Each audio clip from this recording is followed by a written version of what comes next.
Welcome to this quiet journey through the grim darkness of the far future. Tonight, we'll drift through the endless wars, ancient mysteries, and strange histories that shape the universe of Warhammer 40,000. From the rise of the Imperium to the secrets of the Warp, every fragment of this vast galaxy carries echoes of humanity's struggle to survive against time itself. Let me know in the comments where you're watching from tonight, and if you enjoy these calm explorations, be sure to subscribe so you never miss the next one.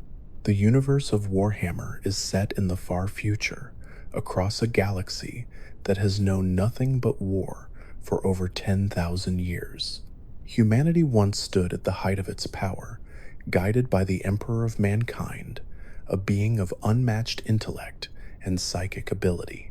From Terra, once called Earth, the Emperor united the human race under a single banner during the Great Crusade, an era of expansion that saw thousands of worlds brought into compliance. The Imperium that emerged from this conquest became the largest human empire in history, stretching from one side of the Milky Way to the other. Yet even at its peak, the seeds of decay were already sown. The Emperor's sons, known as Primarchs, were genetically engineered superhumans created to lead the Space Marine legions. Each Primarch embodied an aspect of the Emperor's own genius and will. But before they could be raised on Terra, a great warp storm scattered them across the galaxy. Each landed on a different world, growing up among mortals and shaping the cultures that would later become the homeworlds of their legions. When the Emperor found them again, he gave each command of the legion that bore his gene seed. Some remained loyal to him forever, while others would bring about the greatest tragedy in human history, the Horus Heresy. The Horus Heresy began when Horus Lupercal, the favored son of the Emperor and War Master of the Imperium, fell to the corruption of chaos. The gods of the warp Khorne, Nurgle, Tzeentch, and Slaanesh are entities of immense power born from the emotions of living beings. They feed on rage, decay, ambition, and excess. Though they cannot enter the physical universe directly, they influence it through possession, mutation, and corruption. Horus was seduced by their promises of power and freedom, turning half of the legions against their father. The resulting civil war tore the galaxy apart and ended the dream of unity forever. The siege of Terra marked the climax of the heresy. Horus's forces besieged the imperial palace for several months, a battle so vast it reshaped the face of the planet. Loyalist legions fought alongside the imperial army and the custodian guard to hold the walls. In the final moments, the Emperor faced Horus in single combat aboard the War Master's flagship, the Vengeful Spirit. The Emperor emerged victorious, but mortally wounded.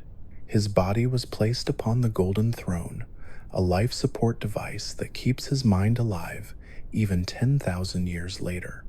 The Imperium sacrifices roughly 1,000 psychers each day, both to sustain the Emperor on the Golden Throne and to strengthen the Astronomicon, a psychic beacon that guides human ships through the warp. In the millennia that followed, the Imperium became a theocratic and decaying empire. The Emperor, now worshipped as a god, is both the spiritual and political center of human civilization. The High Lords of Terra rule in his name, presiding over an empire of uncountable worlds. The Imperium's bureaucracy is immense and oppressive, divided among institutions that each serve a vital function. The Adeptus Administratum manages records and tithes. The Adeptus Mechanicus preserves and worships ancient technology, and the Adeptus Ministorum enforces the worship of the God Emperor. Together, they form a system so vast and slow that whole planets can vanish from its records without anyone noticing for centuries. The Adeptus Astartes, or Space Marines, remain the Imperium's most iconic warriors. Each is a genetically enhanced super soldier, standing taller and stronger than any human, capable of surviving in environments that would kill others instantly. Their bodies contain 19 specialized implants, including secondary hearts, reinforced bones, and acid-resistant organs. They live for centuries and fight with weapons that can destroy tanks with a single shot. Yet even they are few compared to the endless threats of the galaxy. There are roughly 1,000 chapters of Space Marines, each containing about 1,000 warriors, though some are smaller and others secretly larger. Among the most famous of these chapters are the Ultramarines, descendants of the Primarch Robert Guilliman. Known for discipline and organization, they form the model by which all other chapters are measured. The Blood Angels, descended from Sanguinius, carry a tragic flaw called the Black Rage, which drives them into madness as they relive their Primarch's death. The Space Wolves, born of the savage world of Fenris, fight like ancient warriors, with a deep loyalty to their Primarch Leman Russ.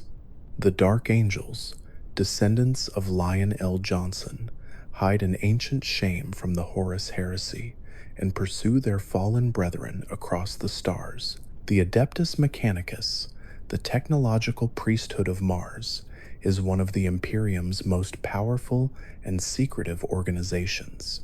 They worship the machine god, whom they identify as the Omnissiah, a divine aspect of the Emperor. Their rituals mix religion with engineering, treating every repair as an act of devotion. The Mechanicus controls the production of nearly all advanced technology, from starships to lasguns, and their forge worlds hum with endless factories and foundries. They maintain the Titan legions, massive walking war machines that stride across battlefields like metal gods, each one worshipped as a sacred relic. The warp, also known as the immaterium, is the parallel dimension through which faster-than-light travel is possible. It is a sea of psychic energy that reacts to emotion and thought. Ships navigate it using Geller fields, which protect them from demonic entities that dwell within. Navigation is guided by the Astronomicon, the Emperor's psychic lighthouse. But even with these protections, warp travel is perilous. Journeys that seem to last weeks may take years in real time, and some ships vanish entirely, swallowed by storms or demonic incursions. The warp is both humanity's greatest tool and its most terrible danger. The Inquisition acts as the Imperium's internal safeguard, divided into three major Ordos Hereticus, Xenos, and Malleus. They root out heresy, alien influence, and demonic corruption. Inquisitors wield absolute authority, capable of commanding armies, executing planetary governors, or even ordering exterminatus, the destruction of entire worlds. They operate in secret, often working at odds with one another. Some see themselves as guardians of humanity's purity, while others believe that knowledge of the enemy is essential to survival. The most radical inquisitors have been known to consort with forbidden powers in their fight against the darkness. Humanity's enemies are as vast and varied as the stars themselves. The Eldar, an ancient and dying race, once ruled the galaxy before their own decadence birthed the chaos god Slaanesh. Now divided into craft worlds, corsairs, and the dark denizens of Camorra, they fight a slow and tragic war for survival. The orcs, violent and unstoppable, live only for battle. They reproduce through spores and grow stronger through conflict. Their technology works through sheer belief, fueled by a psychic field that makes impossible machines function simply because orcs think they should. The Tyranids are an extragalactic swarm that devours entire worlds, consuming all organic matter to fuel their endless hunger.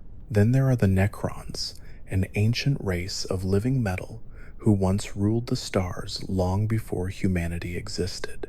They traded their souls for immortality, becoming soulless machines under the will of the Kutan, star gods that fed on life. After millions of years of sleep, the Necrons have begun to awaken, reclaiming their tomb worlds one by one. Their technology is beyond comprehension, capable of bending space, time, and matter. The Necrons remember the galaxy before chaos, before humanity, before even the Eldar, and they see the younger races as fleeting sparks soon to be extinguished. Among the greatest threats of all is chaos itself. The four gods of the warp each embody an aspect of mortal emotion taken to its extreme. Khorne is the god of blood and war, demanding skulls for his throne. Nurgle is the god of decay and endurance, granting disease and unholy life in equal measure. Tzeentch represents change and ambition, the master of schemes and mutation. Slaanesh is the god of excess and desire, born from the self-indulgence of the ancient Eldar. Together, their influence spreads corruption across the stars, twisting mortals, demons, and even entire worlds into reflections of their madness. The traitor legions that once followed Horus still exist, waging eternal war against the Imperium.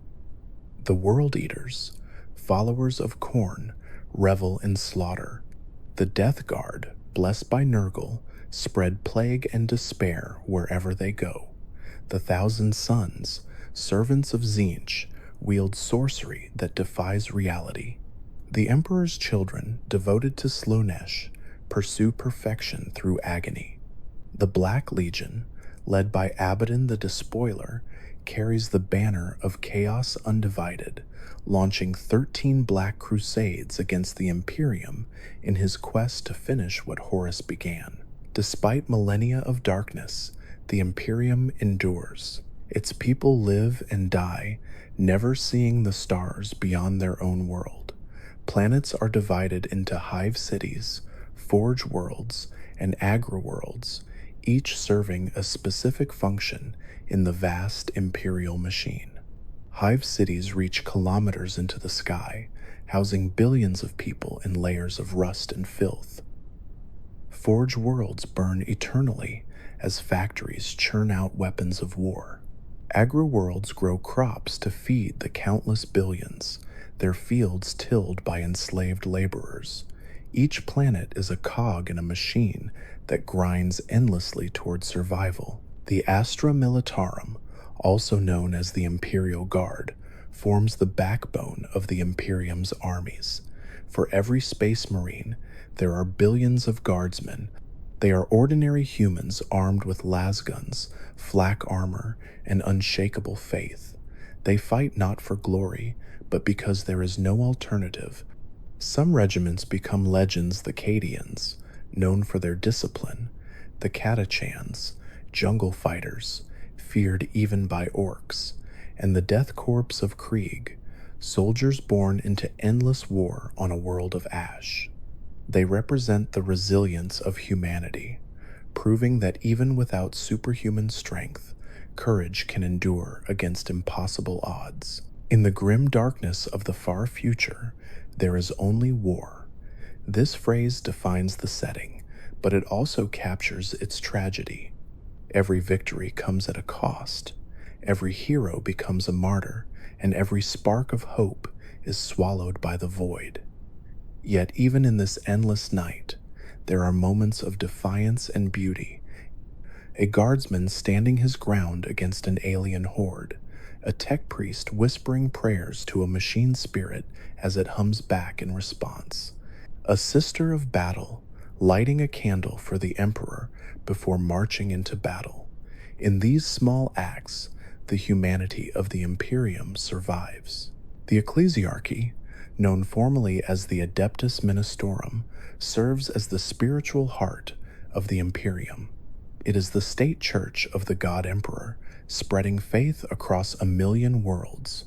In the 10,000 years since the Horus Heresy, the image of the Emperor has transformed from a mortal leader into a divine being.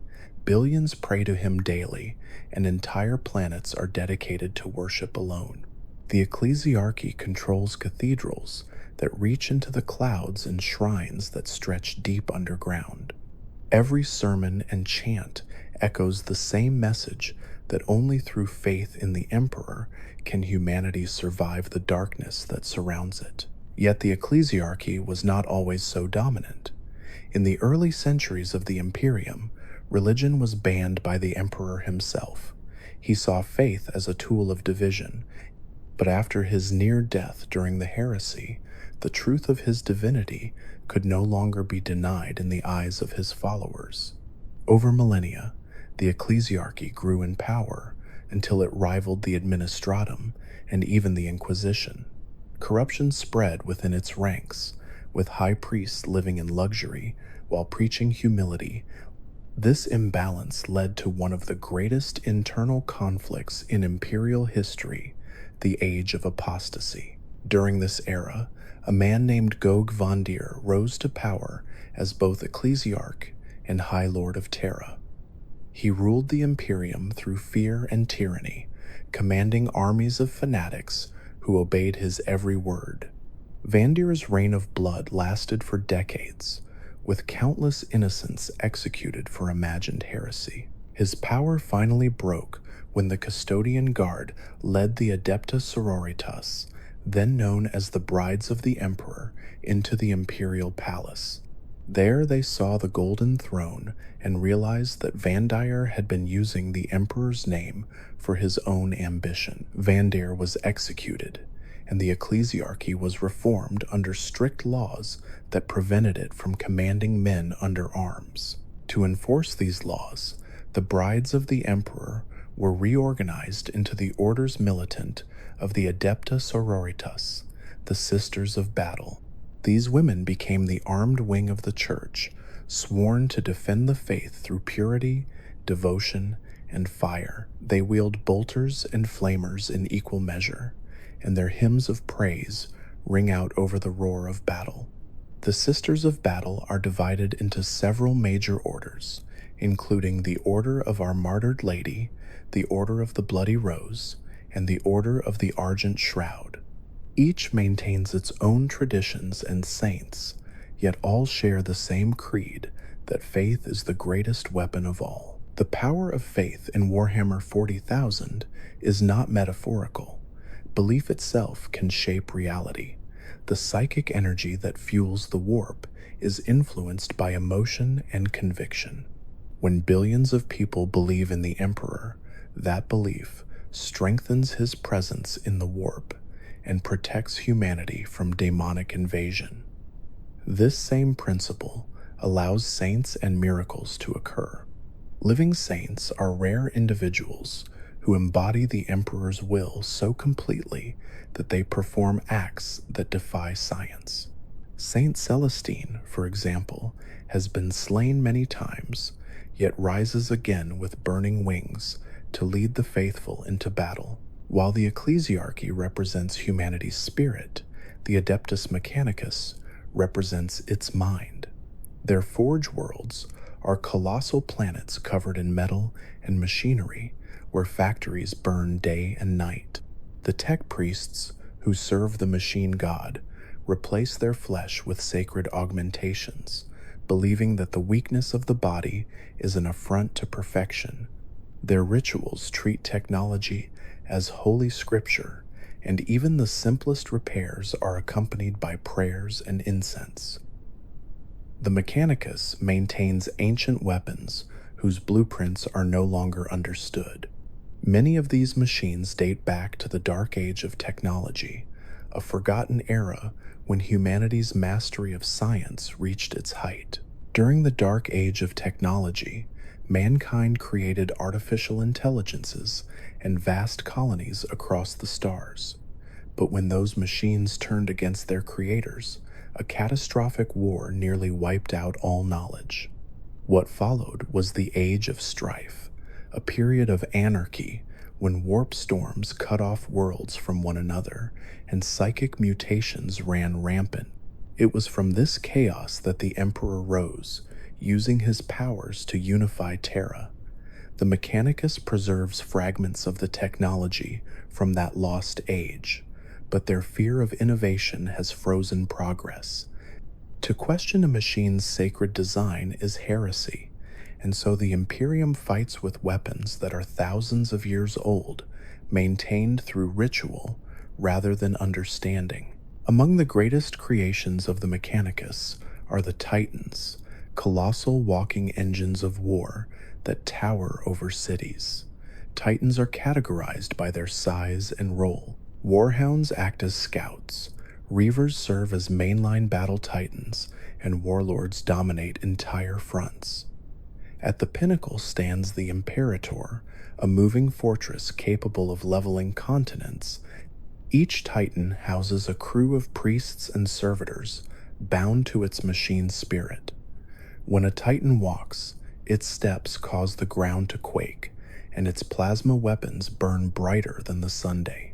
To pilot one is a sacred duty passed down through generations of the same noble families. Another creation of the Mechanicus is the Knight, a smaller yet still formidable war machine piloted by the nobility of night worlds.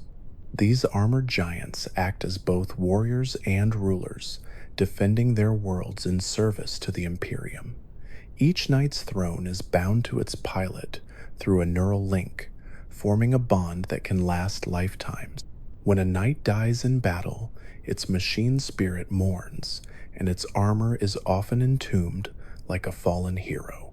The Imperium reveres such machines not merely as tools, but as sacred relics that carry the memories of centuries. The galaxy of Warhammer is held together by the power of the warp, yet the same energy that makes interstellar travel possible also threatens to destroy it.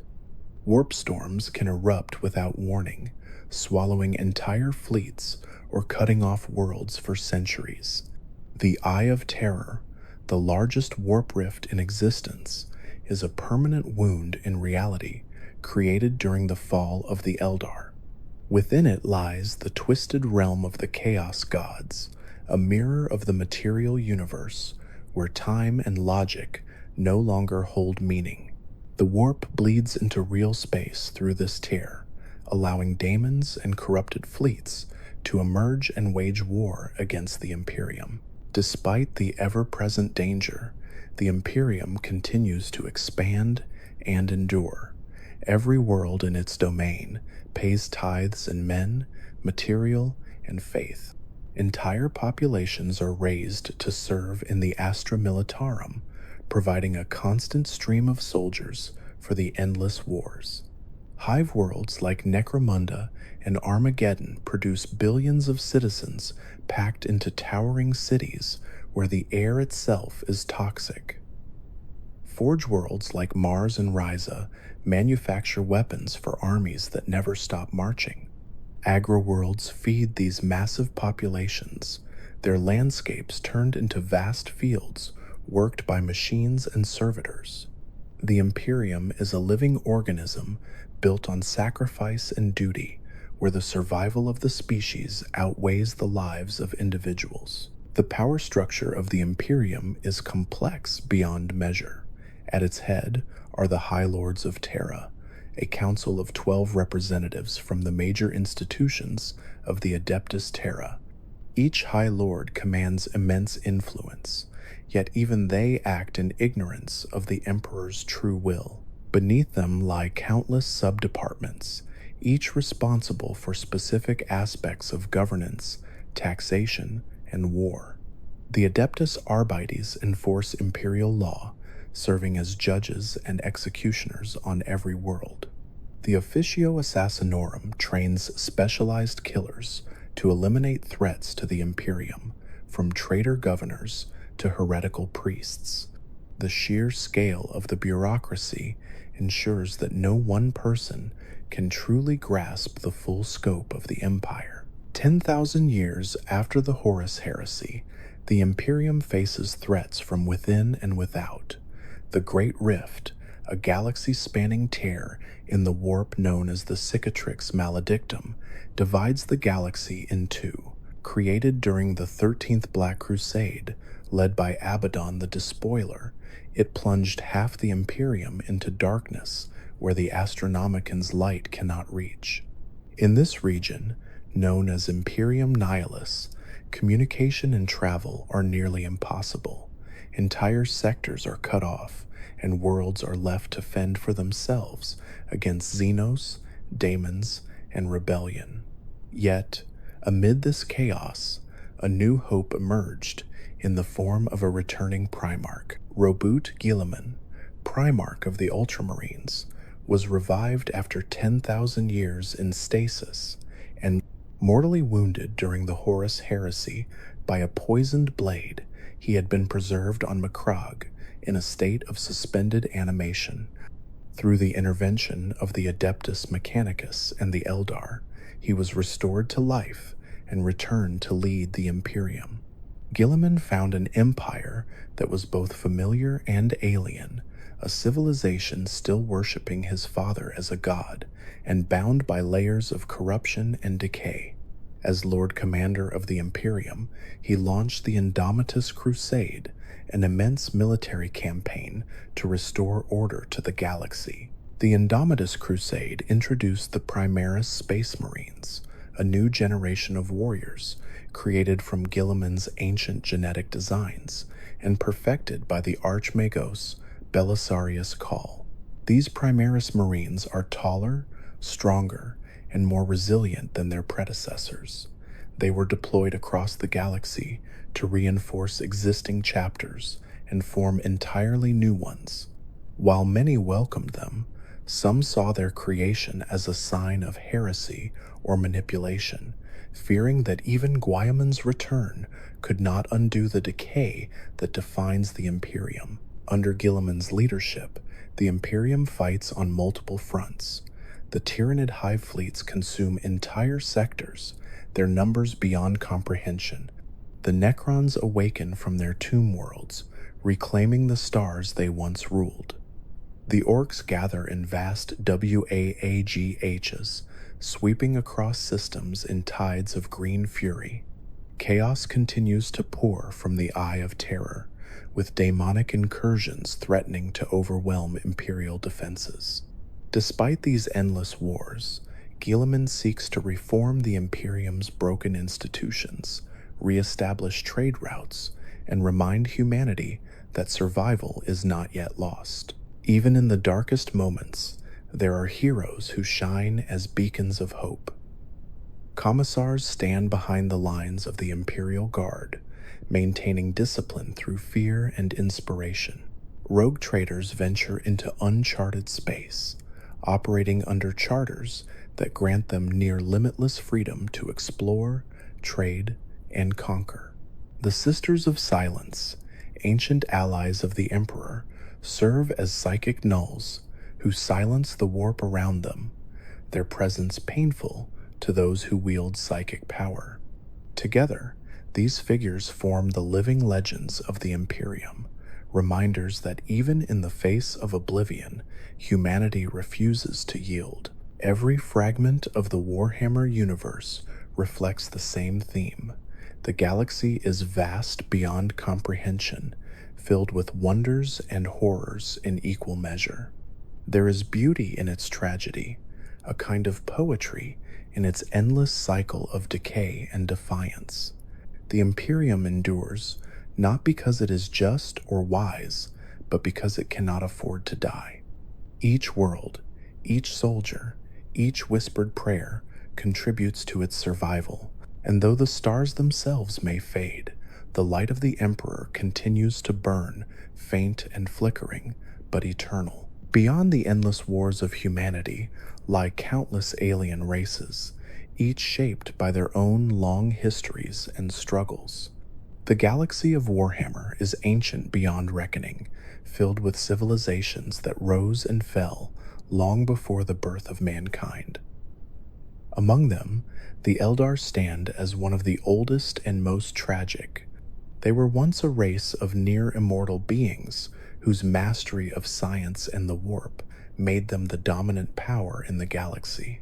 For millions of years, they lived in luxury, their technology guided by psychic energy rather than machines.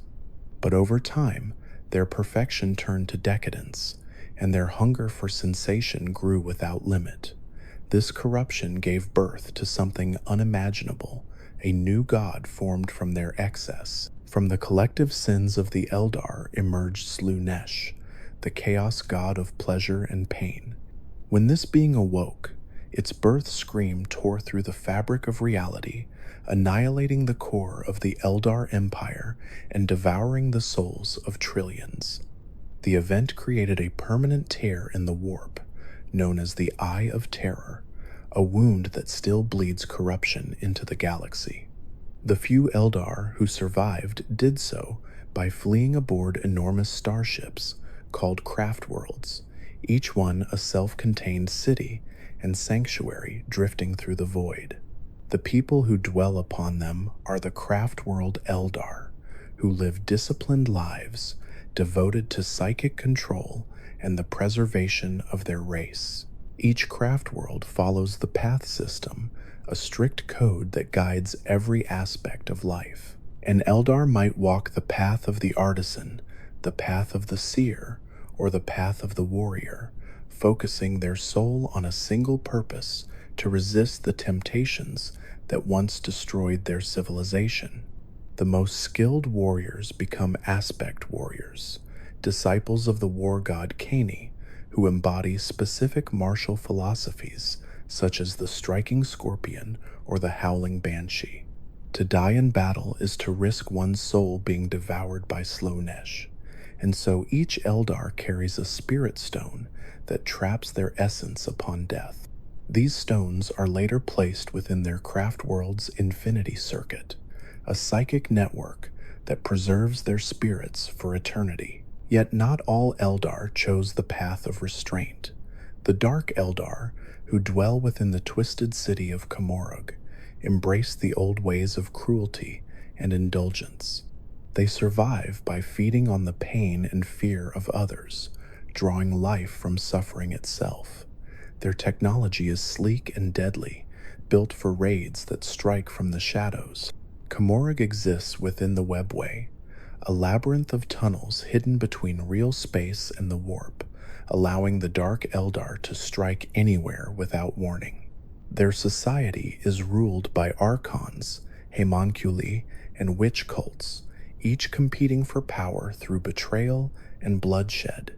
Though they have escaped Slaanesh's direct hunger, they must constantly consume agony to stave off their own decay. Another offshoot of the Eldar race are the Harlequins, servants of the laughing god Segarak. They act as traveling performers and assassins, preserving the myths of their people through ritual plays that recount the fall of their empire. Each Harlequin wears a mask that represents a divine role, and together they perform the eternal drama known as the Dance Without End. Beneath their acrobatics and colors lies a grim purpose. They protect the secrets of the webway and fight to prevent chaos from consuming what remains of their kind. To the Harlequins, life and death are but parts of a cosmic performance, and every act of war is another verse in their endless tale. Far from the elegance of the Eldar lies the brutal simplicity of the Orcs. They are a race of green-skinned warriors who live only for battle. Orcs are the most numerous species in the galaxy, spreading across countless worlds like a plague of violence. They are not born in the traditional sense, but grow from spores that fall to the ground and mature into new orcs. Their bodies combine flesh and fungus, and their strength increases the more they fight. To them, war is not tragedy or duty, but pure joy. They fight not to conquer or defend, but because it is their nature. The Orcs' society is a chaotic reflection of their instincts. They are organized into tribes and clans, each led by a warlord known as a war boss. When one war boss grows powerful enough, he gathers others to form a WAAAGH, an enormous tide of green fury that sweeps across the stars. The orcs' crude technology should not function by any rational standard, yet it does because they believe it should. A painted red vehicle moves faster simply because orcs think red is fast. Their guns fire, even when they should not, because orcs believe they will. This psychic field, generated by their collective will, makes them one of the strangest and most dangerous species in the galaxy. Orc society revolves around conflict, but they have an odd kind of culture within it. They respect strength above all else, and a cunning boss is admired as much as a brutal one. Their mechanics, called mechs, create ramshackle machines powered by noise and smoke. Pain boys act as surgeons, stitching wounds with whatever is on hand, and sometimes improving their patients in ways that defy anatomy. Weird boys serve as orc psychers, channeling the psychic energy of nearby orcs into explosive blasts that can level tanks or accidentally vaporize themselves. The orcs do not fear death because to them, fighting is living, and there is always another battle waiting. In contrast to the chaos of the orcs, the Necrons are beings of perfect order and ancient malice. Once they were known as the Necrontyr, a mortal species cursed with short lives and bitter hearts. Their civilization existed under the cruel light of dying suns, and their hatred of mortality consumed them. When they encountered the Kutan, godlike entities born from the energy of stars, they sought immortality at any cost. The Kutan granted their wish, transferring their consciousness into bodies of living metal, but in doing so, they stripped away their souls. The Necrontyr became the Necrons, undying machines bound to the will of their star gods. The Necrons turned on the Kutan after realizing the depth of their enslavement, shattering the gods into shards and imprisoning them. Having conquered the galaxy, they entered hibernation beneath the surface of countless worlds to wait out the decay of time.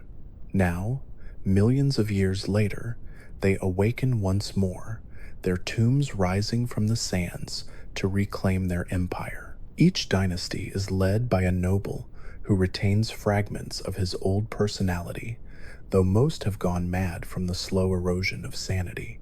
The Necrons wield weapons that strip matter to atoms and teleportation technology that defies the laws of physics.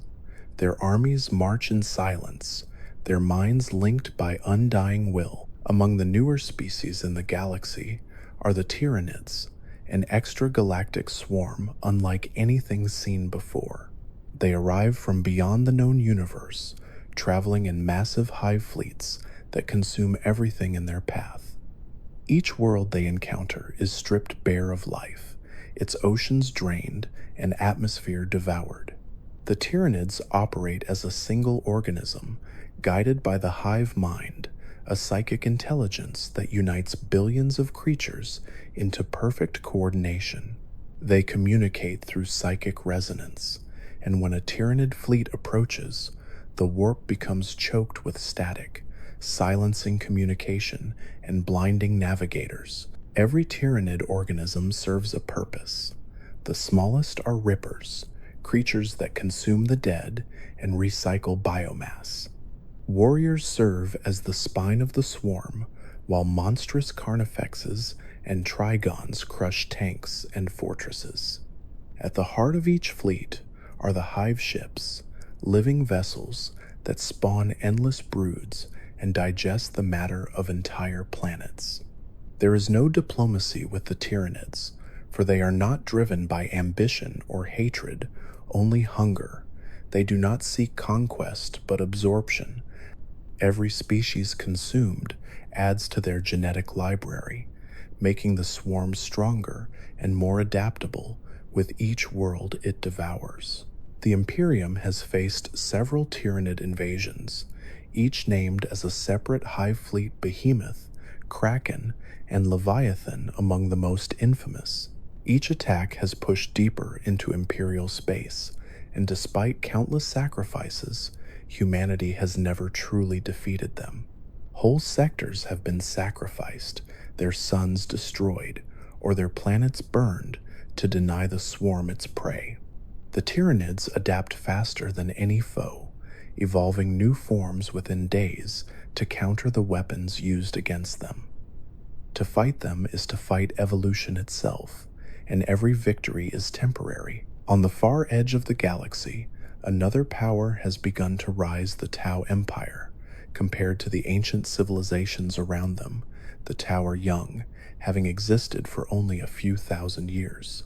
They are a highly advanced species that believes in the philosophy of the greater good, a collective ideal where all individuals serve the needs of the whole. The Tau are divided into castes, each with a specific role. The Fire Caste are warriors, the Earth Caste are engineers, the Water Caste are diplomats, and the Air Caste are pilots and messengers. At the top sits the Ethereal Caste, mysterious leaders whose presence inspires absolute loyalty. The Tau favor long-range warfare and advanced technology over brute strength. Their armies are composed of sleek battlesuits, drones, and hover tanks equipped with plasma and rail weaponry. They value precision and efficiency, relying on coordinated tactics rather than raw aggression. The Tau prefer absorption under the greater good. Using diplomacy or coercion, resistance can bring military subjugation, yet those who resist often find themselves facing annihilation. Though their empire is small compared to the Imperium, it continues to expand rapidly, and its idealism stands in stark contrast to the grim fatalism of the wider galaxy. Each Xenos race reflects a mirror of humanity's own flaws and fears. The Eldar warn of the dangers of pride and indulgence. The Orcs represent the joy of destruction without thought. The Necrons embody the cost of seeking immortality without soul. The Tyranids show the unstoppable hunger of nature, and the Tau reveal the peril of perfect order. In the galaxy of Warhammer, no species is truly innocent, and every victory comes with a cost. The stars themselves burn with ancient wars, and though civilizations rise and fall, the cycle of conflict never ends. The Imperium views all these races as abominations to be purged, yet without them, the galaxy would lose its balance. Each plays a part in the endless symphony of war, where survival is the only truth. Whether through faith, technology, or instinct, every being in the universe fights to endure. The galaxy turns, empires crumble, and still the wars rage on beneath the silent gaze of the void. And through it all, one truth remains eternal. In the grim darkness of the far future, there is only war. Deep within the warp lies the source of all nightmares. It is a sea of thought and emotion, where every fear, dream, and desire of sentient beings becomes reality. The warp is not merely another dimension, but the reflection of every living mind across the galaxy. It is chaos made flesh, a storm that never ceases, alive with power and hunger.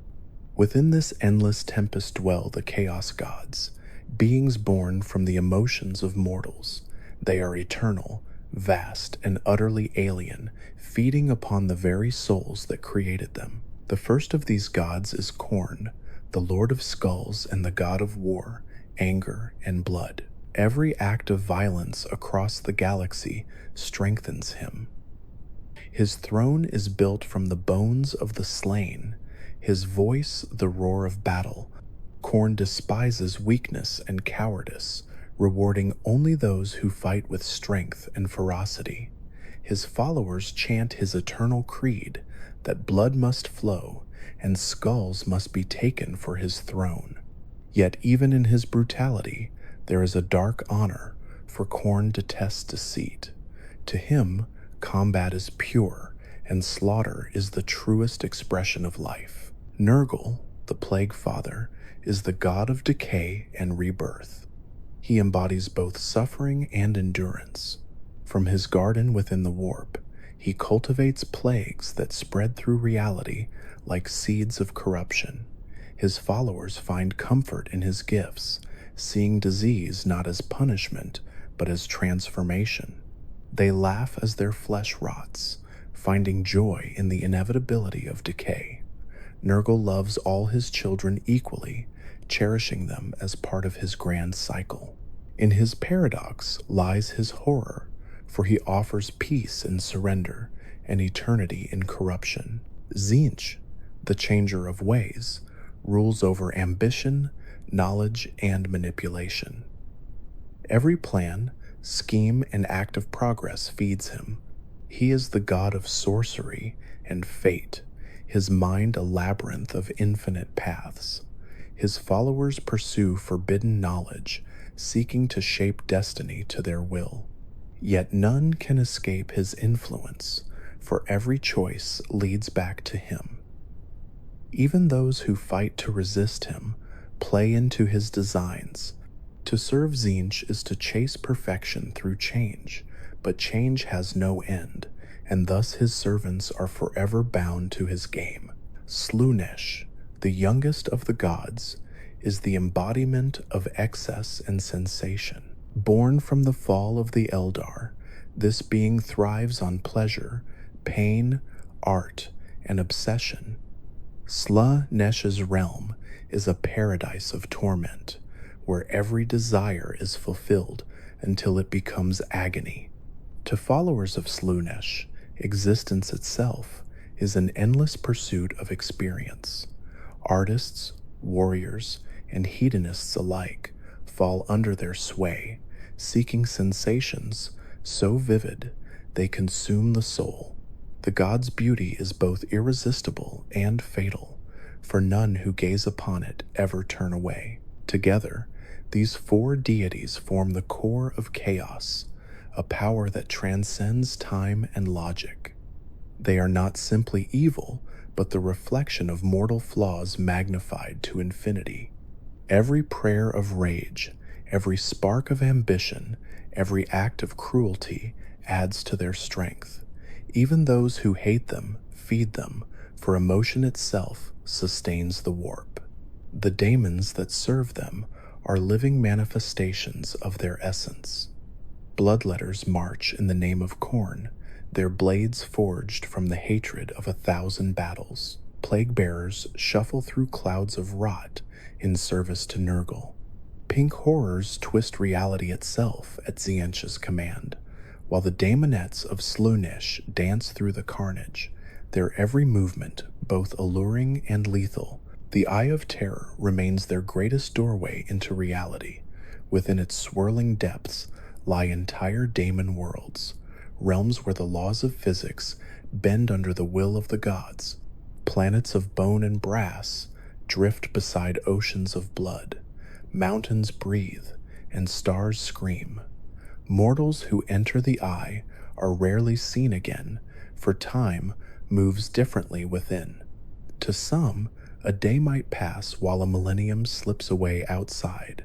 Whole armies have marched into its heart, emerging centuries later, unchanged and mad. It is from this storm that the traitor legions launch their endless crusades, forever waging war against the Imperium they once served. The traitor legions are the remnants of the once mighty Space Marine legions that turned against the Emperor during the Horus Heresy.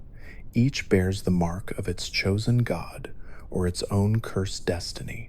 The World Eaters, once the Warhounds, fell to Khorne's influence, transforming into berserkers who live only to spill blood. Their Primarch, Angron, was enslaved as a gladiator before the Emperor found him. The pain of his implanted butcher's nails drove him to rage even after his ascension to daemonhood. His warriors now charge into battle with chain axes roaring. their minds lost to endless fury. The Thousand Sons, guided by their Primarch Magnus, sought knowledge above all else. They were masters of psychic power, and it was their ambition that led to their downfall. When the Emperor forbade sorcery, Magnus attempted to warn him of Horus's betrayal using psychic means. In doing so, he shattered the wards of the Imperial Palace and opened a gateway for chaos. As punishment, the Space Wolves razed his world of Prospero. In desperation, Magnus turned to Tzeentch for salvation. The god granted it at a terrible cost, transforming most of his sons into dust-filled suits of armor bound by sorcery. The Emperor's children, followers of Fulgrim, pursued perfection in all forms until their devotion turned to worship of Slaanesh. They became masters of excess, finding beauty in agony and song in slaughter. Their ships echo with screams that blend into choirs, and their weapons are crafted as instruments of both art and death. To them, every battle is a performance, every kill a note in their endless symphony. The Black Legion stands apart from these, led by Abaddon the Despoiler, the most powerful champion of Chaos Undivided. Once the first captain of the Sons of Horus, Abaddon united the scattered traitor legions and launched 13 Black Crusades against the Imperium. His most recent assault tore the galaxy in two, creating the Great Rift that divides humanity's realm. To his followers, Abaddon is the living heir of Horus's dream of rebellion. To the Imperium, he is the herald of its final doom. Each Chaos Legion carries its own cursed relics and warbands. The Iron Warriors build fortresses that defy siege, turning every battlefield into a maze of steel and pain. The Night Lords wage war through terror, their armor painted with lightning and their hearts consumed by cruelty. The Word-Bearers spread the faith of chaos itself, building temples to the dark gods on the bones of conquered worlds. The Alpha Legion remains a mystery, their loyalty questioned even by other traitors. They move like shadows, spreading confusion wherever they strike. In the mortal realm, chaos cults fester on every imperial world. Hidden among the common citizens, they whisper forbidden prayers and perform secret rituals to summon daemons. Entire hives have fallen overnight when these cults reveal themselves, tearing open rifts to the warp. The Inquisition hunts them relentlessly, but corruption spreads faster than it can be purged. Sometimes it begins with a dream or a voice, promising freedom, power, or peace. By the time the truth is known, it is already too late. Daemons are not born but formed. They are ideas given shape, fragments of divine will made flesh.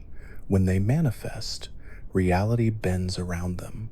A daemon of corn might appear as a towering warrior of brass, while one of Tzeentch could shimmer like a storm of color and madness. They cannot exist for long in the material universe without anchors, places of strong emotion, or rituals that bind them. When slain, a daemon does not die but returns to the warp, waiting to be reborn. Some have fought the same wars across 10,000 years, their hatred undiminished by time. The warp itself is not entirely malevolent. It is also the source of psychic power and the realm through which souls pass in death. Psychers draw upon its energy, their minds touching the infinite to perform feats that defy nature.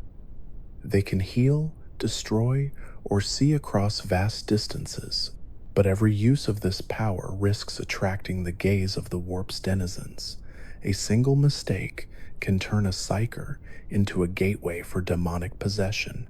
For this reason, the Imperium views psychers with fear and reverence.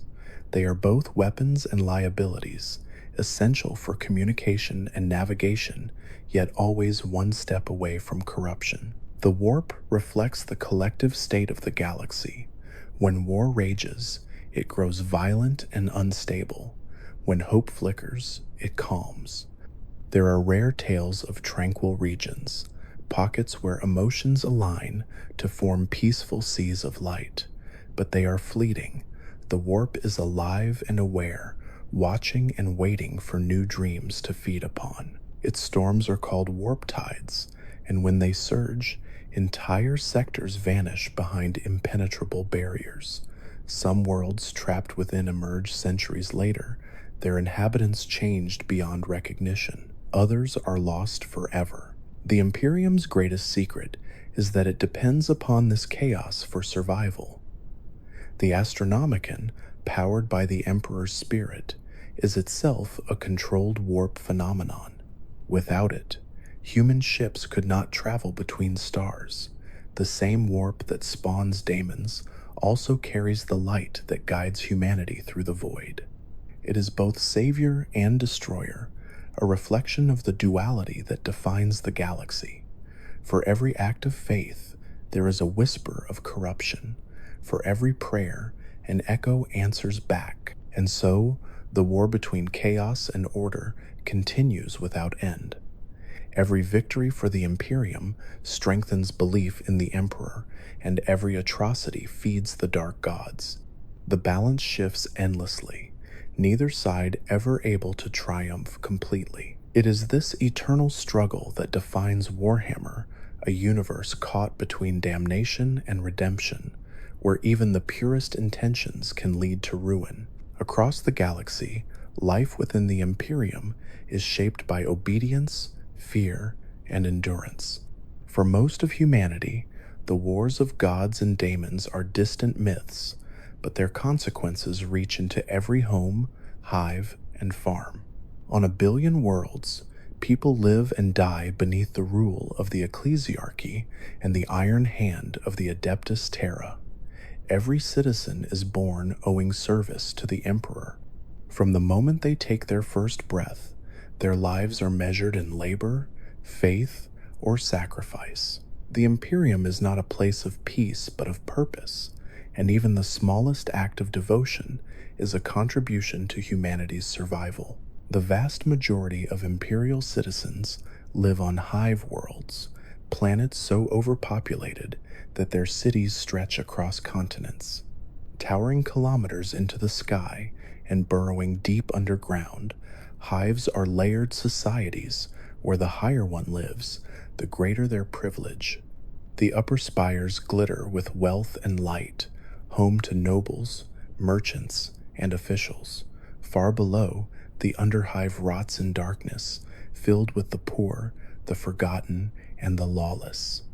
In these depths, gangs rule with brutal order, scavenging weapons from the ruins of forgotten wars. To be born in the underhive is to inherit a lifetime of struggle, yet even here, loyalty to the Emperor remains absolute. Hive worlds like Necromunda and Armageddon produce billions of citizens each generation. The people are raised to see service as salvation. Those deemed fit are conscripted into the Imperial Guard, while others labor in factories or mines to support the endless war effort. Life is short, but faith is eternal. Every day begins with a prayer to the God Emperor, and every meal is consumed under the watch of statues carved in his image. Even in starvation and filth, there is pride in serving humanity's divine purpose. The Astra Militarum, known as the Imperial Guard, is the largest fighting force in the galaxy. It draws soldiers from every world of the Imperium, forming regiments that number in the billions. Unlike the superhuman space marines, the guardsmen are ordinary men and women armed with lasguns, bayonets, and courage. They fight on the front lines of every war, often against enemies beyond comprehension. Their strength lies not in their power, but in their numbers and faith. The Guard believes that no foe is invincible when faced with the Emperor's will and the fire of 1,000 rifles. The regiments of the Imperial Guard are as varied as the worlds that produce them. The Cadians were known for their discipline, having defended the Eye of Terror for 10,000 years until their homeworld was destroyed. The Catachans are jungle fighters whose strength and ferocity rival the orcs themselves. The Death Corps of Krieg are siege specialists who live for penance, wearing gas masks and heavy coats as they march through the ashes of their ruined world. Each regiment has its traditions, colors, and battle hymns, but all share the same oath to serve until death. The officers of the Guard maintain order through fear and respect in equal measure. Commissars walk among the ranks, wearing their black greatcoats and peaked caps as symbols of authority. Their task is to enforce discipline, ensuring that no soldier falters in battle. They carry bolt pistols not only for the enemy, but for their own men, executing deserters or cowards without hesitation. Yet many guardsmen respect their commissars, for they embody the unbreakable spirit of the Imperium. The most famous of them, Commissar Caiaphas Cain, became a legend not through brute strength, but through wit, luck, and an uncanny ability to survive. To support the Guard, the Imperium deploys countless armored divisions and artillery batteries. The Leman Russ battle tank is the backbone of the Imperial Armored Corps, a machine of rugged design capable of enduring the harshest conditions. Named after the Primarch of the Space Wolves, it embodies the brute strength of Imperial warfare. Alongside it rolls the Baneblade, a super-heavy tank armed with multiple cannons and capable of leveling fortresses with a single volley. Entire armies move like living machines, guided by orders transmitted through Vox channels and written in ink stained by ash. Behind the front lines, the Administratum records every death, ration, and requisition. Its scribes labor in endless halls of parchment, their lives spent writing reports that few will ever read. Entire generations of clerks are born, live, and die without seeing the sky, their eyes burned by the glow of data slates. To the Imperium, knowledge is a burden and a weapon. Bureaucracy itself has become sacred, each document stamped with seals of purity and prayers of approval. Even the smallest error is heresy, for in the Imperium, faith and order are the same. Beyond the Guard lies the Officio Assassinorum, a secretive organization that eliminates threats to the Imperium through precision and fear. It trains its operatives from childhood, shaping them into weapons of perfect death. There are several temples within the Officio, each representing a different method of killing. The Vindicare assassins are master marksmen who can wait for weeks without moving, their bullets carrying machine spirits that never miss. The Kaleidos assassins use shape-shifting drugs to infiltrate and deceive, changing their appearance at will. The Eversor assassins are berserkers filled with combat stimulants, unleashed when entire populations must be purged. The Culexis assassins are the most feared of all, for they are psychic gnolls whose very presence extinguishes souls. The Inquisition oversees all of these forces, answering to no one but the Emperor himself. Its agents are both feared and revered, wielding authority to command armies, destroy planets, or silence entire worlds. The Inquisition is divided into three primary branches. The Ordo Hereticus hunts heresy within the Imperium, purging cults and traitors. The Ordo Malleus fights daemons and warp entities, often working alongside the Grey Knights, a secret chapter of Space Marines created to battle chaos directly. The Ordo Xenos studies and exterminates alien species, ensuring humanity's supremacy remains unchallenged. Each Inquisitor acts independently, guided by their own beliefs about how best to serve mankind. The Grey Knights are perhaps the Imperium's most secret and sacred warriors. Formed during the final days of the Horus Heresy, they are genetically pure and psychically gifted, their very existence hidden from most of the Imperium. Clad in silver armor, inscribed with wards of protection, they are immune to corruption and trained to fight daemons without fear. Every Grey Knight's name is a litany of devotion, and their weapons are relics of faith as much as war. They wield Nemesis Force blades and storm bolters, channeling psychic energy through their strikes.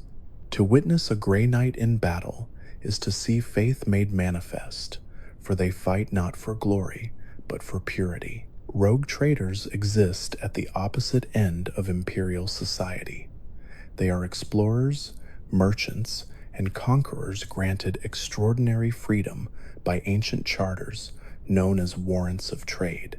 These documents, often signed by the emperor himself, allow them to travel beyond the borders of the Imperium to explore, trade, and claim new worlds in his name.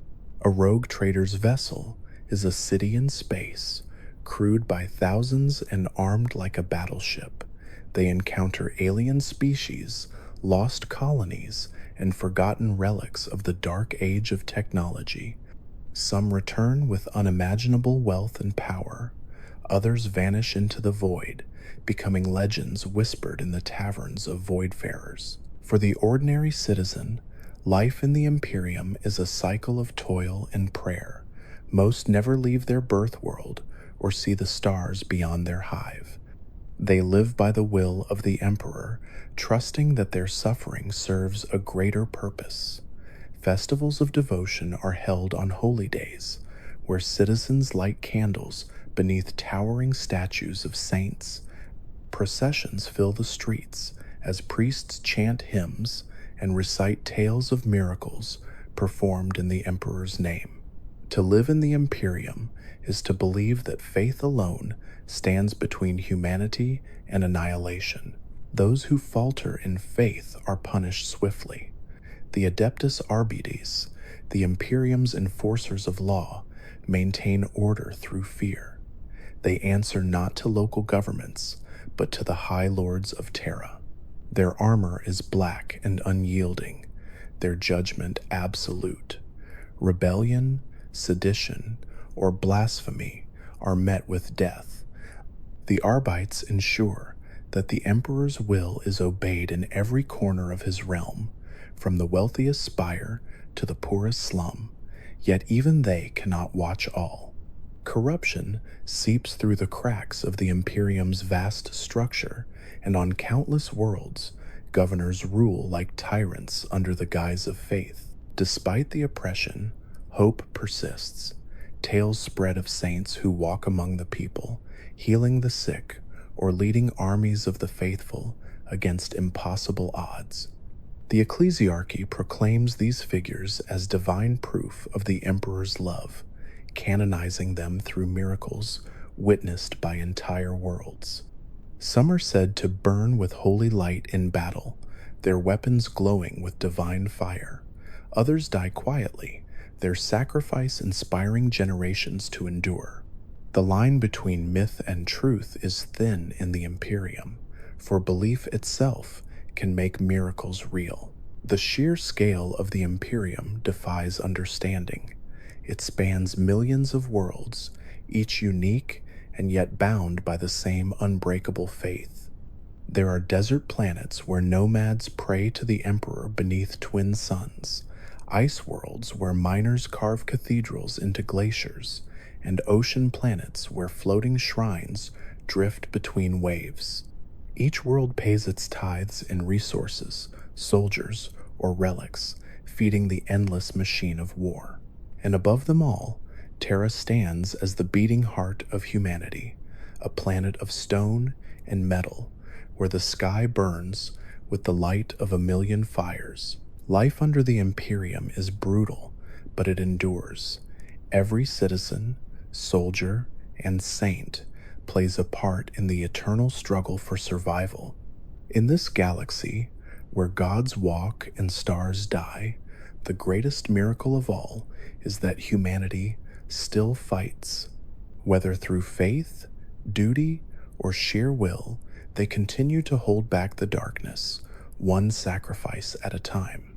The Imperium is not paradise, but it is persistence, and in the grim darkness of the far future, persistence is the only victory that remains. In the cold silence of space, the Adeptus Mechanicus toils in eternal devotion to the machine god.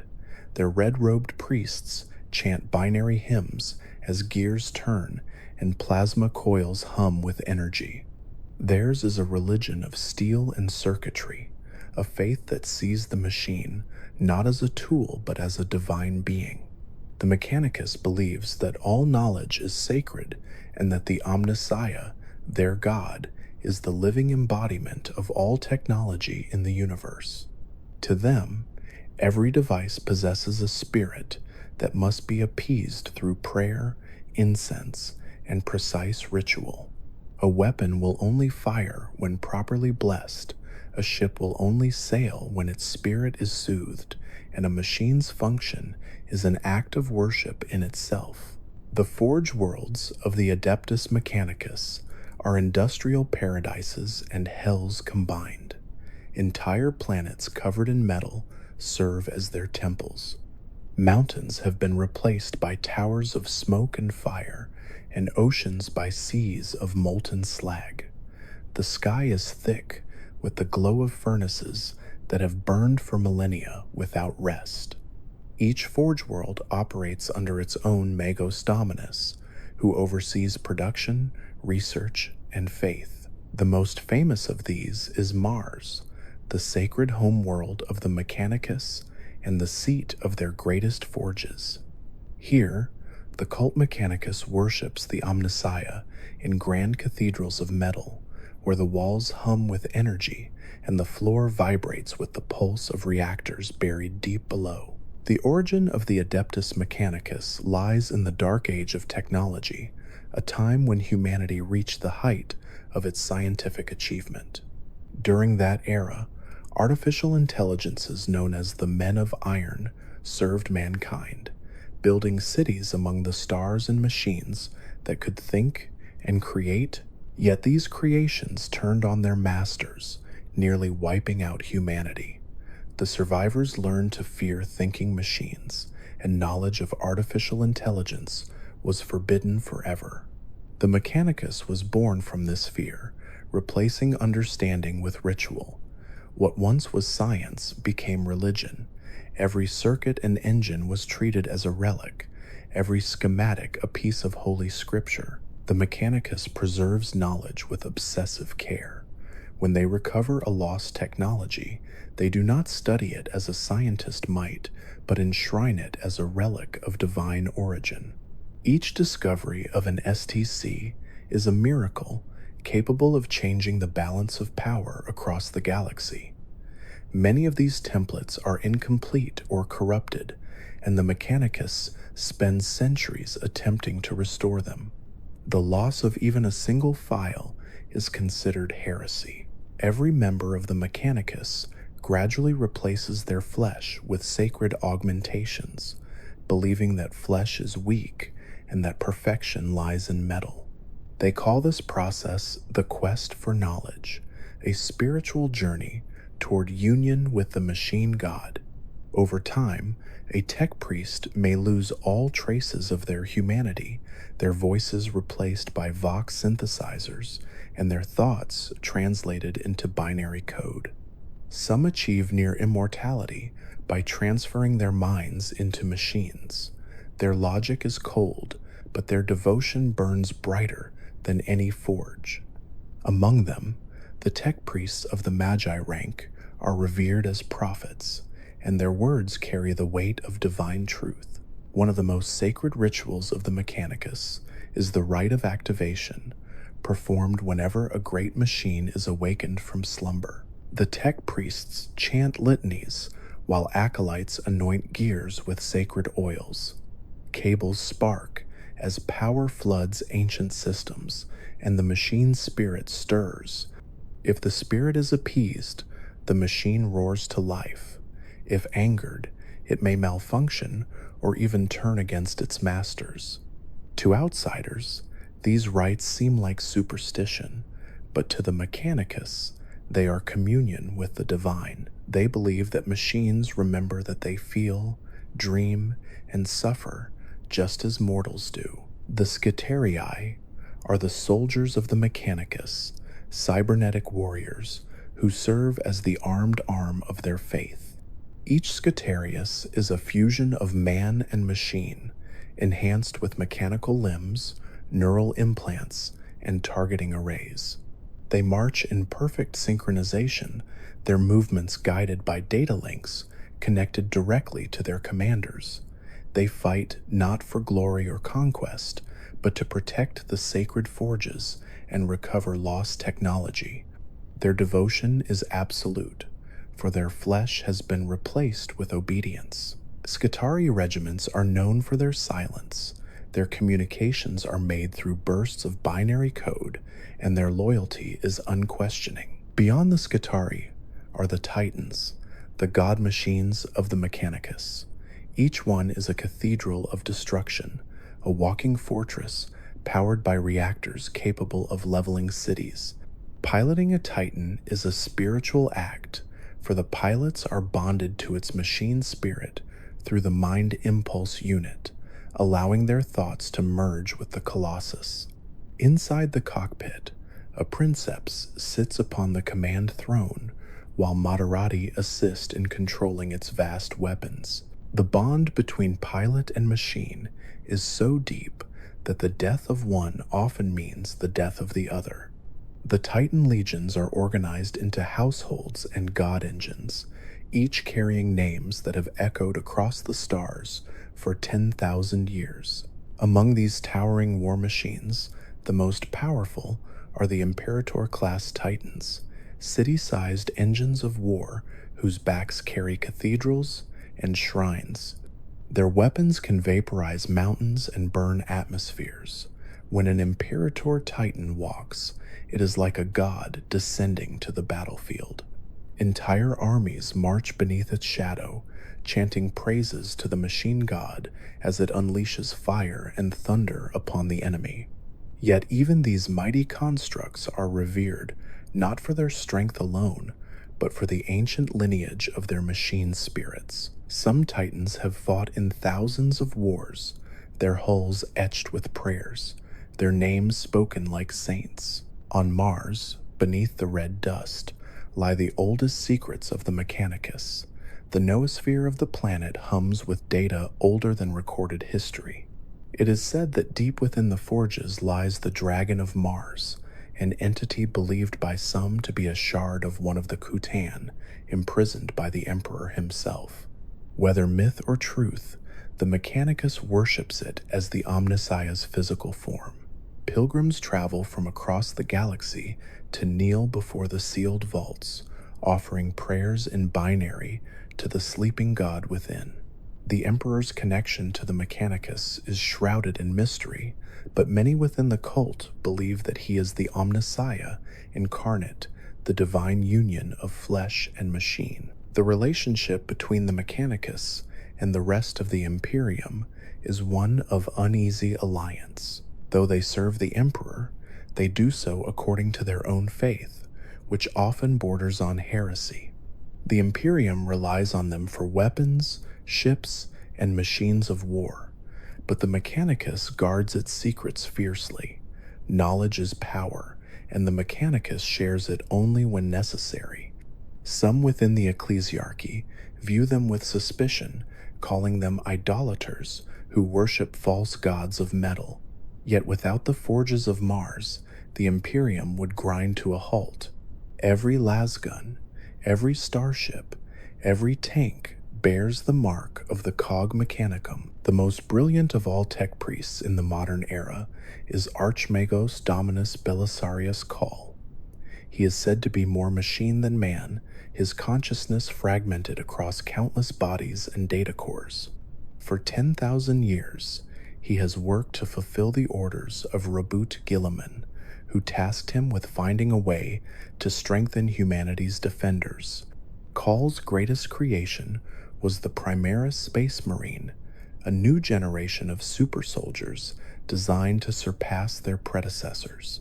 His inventions have changed the balance of the galaxy, though some whisper that his understanding borders on heresy, for he manipulates the secrets of the warp and the flesh alike. The ships of the Mechanicus are marvels of both technology and faith.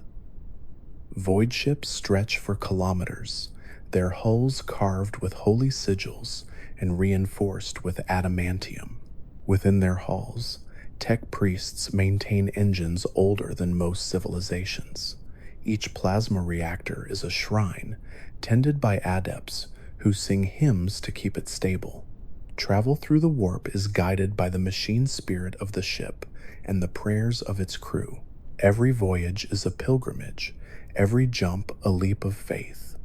When a ship emerges safely, bells toll in celebration, and incense burns in gratitude to the Omnissiah. The obsession of the Mechanicus with preservation has slowed humanity's progress, yet it has also saved it. Innovation is rare, for invention risks offending the machine god. Instead, knowledge is built layer by layer through rediscovery. To uncover a lost schematic is to touch the divine. To repair a relic is to commune with eternity. The Mechanicus does not create new gods, it restores the old ones. Through them, humanity maintains a fragile link to its past, a memory of what it once was and what it might one day become again. To those outside their order, the ways of the Mechanicus seem alien, but their devotion mirrors the Imperium's in its own form. Where the ecclesiarchy prays to the emperor for salvation, the Mechanicus prays to the machine for understanding. Both worship what they do not fully comprehend, and both draw strength from faith. In the endless darkness of the galaxy, where hope is scarce and death is constant, the sound of a reactor's hum is as holy as any hymn. The cult Mechanicus continues to spread across the stars, forging new worlds and reclaiming ancient ones. Every forge world is a universe of labor and worship, where the air smells of oil and the ground trembles with machinery. To live there is to exist in rhythm with the pulse of engines, to measure time by the rotation of gears. The tech priests believe that every discovery brings them closer to the machine god, though none can say what that final revelation will be. Some dream of perfect union between flesh and metal, a future where humanity ascends beyond weakness. Others fear that such perfection will cost them their souls. For the Mechanicus, there is no end to the quest for knowledge. It is a path without destination, an eternal cycle of discovery and reverence. To seek is to serve, and to serve is to exist. In the cold light of the forges, where sparks fall like stars, the prayers of the faithful echo forever. They are the heartbeat of the Imperium, the architects of its survival, and the guardians of its most dangerous secrets. And in the endless churn of their machines, the galaxy continues to turn, powered by faith, fire, and the will of the Omnissiah. The Space Marines are the angels of death, the living legends of the Imperium, and the Emperor's finest creation. Each one is a genetically engineered warrior, stronger, faster, and more durable than any ordinary human. They are both holy relics and weapons, the closest things to demigods that mankind has ever known. To become one is to surrender humanity and gain something far greater, a life dedicated entirely to service and war. The origins of the Space Marines reach back to the Great Crusade, when the Emperor sought to reunite humanity under a single banner. To achieve this, he created the 20 Primarchs, each a perfect fusion of genetics and psychic design. From their genetic material, the Emperor formed the Legiones Astartes, massive armies of superhuman warriors. When the Primarchs were scattered across the galaxy by the powers of the warp, the Emperor continued his crusade without them. But when he eventually found his sons again, He placed each legion under its rightful primarch. Together, they conquered thousands of worlds, bringing civilization to a galaxy lost in darkness. When the Horus Heresy shattered that unity, the legions were broken into smaller groups called chapters to prevent another rebellion of such scale. Each chapter is independent, self-sufficient, and sworn to its own traditions while remaining loyal to the Imperium. There are roughly 1,000 chapters across the galaxy, each consisting of about 1,000 warriors. These numbers are a guideline rather than a strict rule, and some chapters are far smaller or larger depending on losses and secret strength. Every chapter is a culture in itself, with its own rituals, language, and understanding of duty. The process of creating a Space Marine begins with selection. Aspirants are chosen from the most promising individuals of a chapter's homeworld. Many are feral warriors or hardened soldiers, tested through brutal trials that few survive.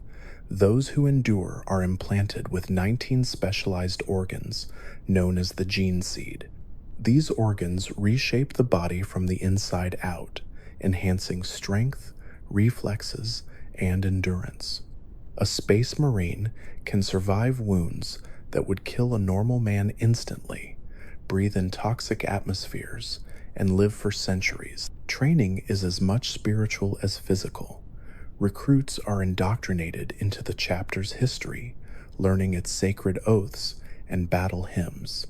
They meditate on the Emperor's will and the sacrifices of their ancestors. Each chapter sees itself as a guardian of humanity, though their interpretations of that duty vary. Some, like the Ultramarines, uphold strict discipline and order, viewing themselves as the ideal of what a warrior should be. Others, like the Space Wolves, embrace ferocity and individuality, fighting with instinct and pride. All believe that service to the Emperor is the highest purpose of existence. The gene seed that creates Space Marines originates from the Primarchs, and each chapter descends from one of the original legions. The Ultramarines are descended from Robut Guilliman, whose teachings in the Codex Astartes define the organization of nearly every chapter. The Blood Angels descend from Sanguinius, the angelic Primarch known for his compassion and tragic fall. The Dark Angels trace their lineage to Lionel Johnson, who vanished during the heresy and left his sons burdened with secrets. The Iron Hands revere Ferrus Manus, whose obsession with mechanical perfection shaped their belief that flesh is weakness. Among the most stoic of the chapters are the Imperial Fists, descended from Rogel Dorn. They are masters of fortification and siege warfare, viewing endurance as the ultimate form of faith. Their Primarch's fortress on Terra still stands as a symbol of unyielding defense. The Salamanders, descended from Vulcan, embody humanity's compassion more than most. They forge weapons by hand and see themselves as protectors of civilians rather than rulers. The White Scars, born from Jaghatai Khan, are swift raiders who ride into battle on bikes, striking before the enemy can react. Their tactics mirror the lightning storms of their homeworld. The Raven Guard are masters of stealth, born from Corvus Corax, who believed in liberation and justice above all. They wage war through ambushes, sabotage, and shadow tactics. The Iron Warriors, once loyal to Dorn's rival Perturabo, fell to chaos, but their legacy of siegecraft still shapes Imperial doctrine. The Sons of Lorgar became the word-bearers, spreading faith in the Dark Gods. The Night Lords, from Conrad Kurze, became terror made flesh, using fear as their weapon. Each chapter that remained loyal carries the memory of those that did not, and that memory defines their purpose. Within every chapter lies a hierarchy that mirrors the Codex Astartes. At its head is the chapter master, the ultimate authority and living embodiment of his chapter's spirit. Beneath him are the captains, each commanding one of 10 companies. The first company is composed of the veterans, warriors clad in Terminator armor, suits of ancient design that can withstand the heaviest fire. The 10th company holds the scouts, initiates who have not yet received their full implants. Between them stand the battle companies, the backbone of the chapter, where the majority of Marines fight and die. Supporting them are the chaplains, spiritual leaders who maintain morale and faith. They oversee rituals of remembrance, their Crozius Arcanum raised high as they recite the litanies of battle. Librarians serve as both scholars and psychers, harnessing the warp to protect their brothers and smite their foes. The apothecaries harvest the gene seed from fallen Marines to preserve the purity of the chapter. Tech Marines, trained by the Adeptus Mechanicus, tend to the chapter's machines and vehicles, ensuring that each bolt gun and armor plate remains sanctified. Together, these roles form a brotherhood bound by duty and belief. Each chapter also maintains its own fleet of starships, from strike cruisers to battle barges. These vessels are mobile fortresses, capable of deploying entire companies into battle. The largest, the battle barge, carries orbital bombardment cannons powerful enough to annihilate cities. Smaller strike cruisers allow rapid response across sectors, enabling space marines to appear where they are most needed. Within their hulls, chapels and reliquaries hold relics from 10,000 years of war. The crew, often mortals, serve with reverence, for they believe they are carrying gods through the stars. The armor worn by a space marine is both protection and prayer. Power armor is a fusion of technology and faith, each plate inscribed with blessings. The armor responds to its wearer's will, amplifying strength and speed.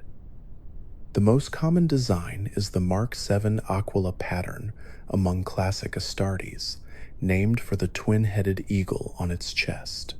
Older marks, such as the Mark III iron armor, are still used by veteran warriors and are considered relics.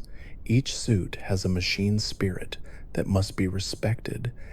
Before battle, the Tech Marines anoint the armor with oils and chant the rite of activation, awakening its spirit for war. The weaponry of the Space Marines reflects their purpose. The bolt gun, or bolter, fires mass reactive shells that explode within their target, shredding armor and flesh alike. Chainswords roar like beasts as they carve through enemies. Plasma weapons burn with the heat of the stars, while flamers purge corruption with cleansing fire. Heavy support squads wield missile launchers and las cannons, turning armored targets into molten ruins. Every weapon is sacred, each maintained with care and reverence. To lose a weapon is to dishonor its spirit, and to recover one from a fallen brother is an act of devotion. The Space Marines' fortress monasteries are among the most imposing structures in the galaxy. Built on planets, moons, or even drifting asteroids, these fortresses serve as homes, temples, and armories. They are filled with chapels, training halls, libraries, and vaults of relics.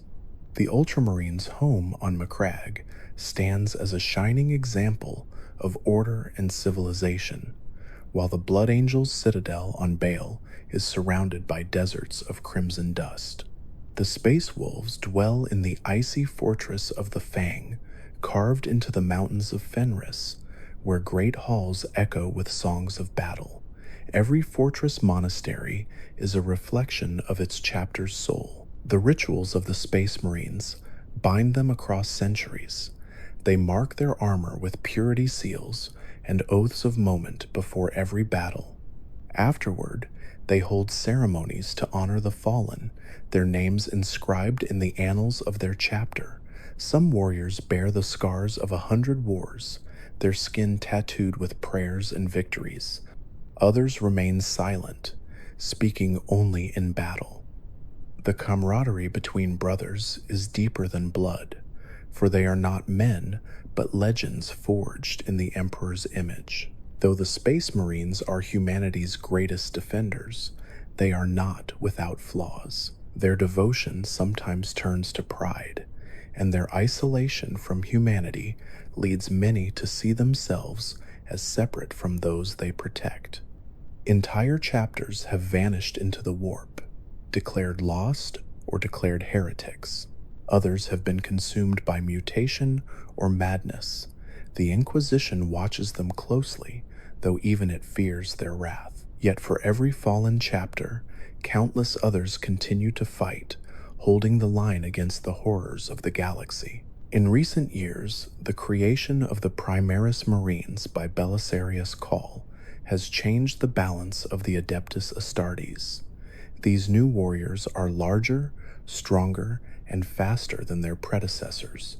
Their armor, the Mark X Tacticus pattern, combines ancient design with new technology. Some chapters have fully embraced them, while others view them with suspicion, fearing that they may represent a hidden corruption.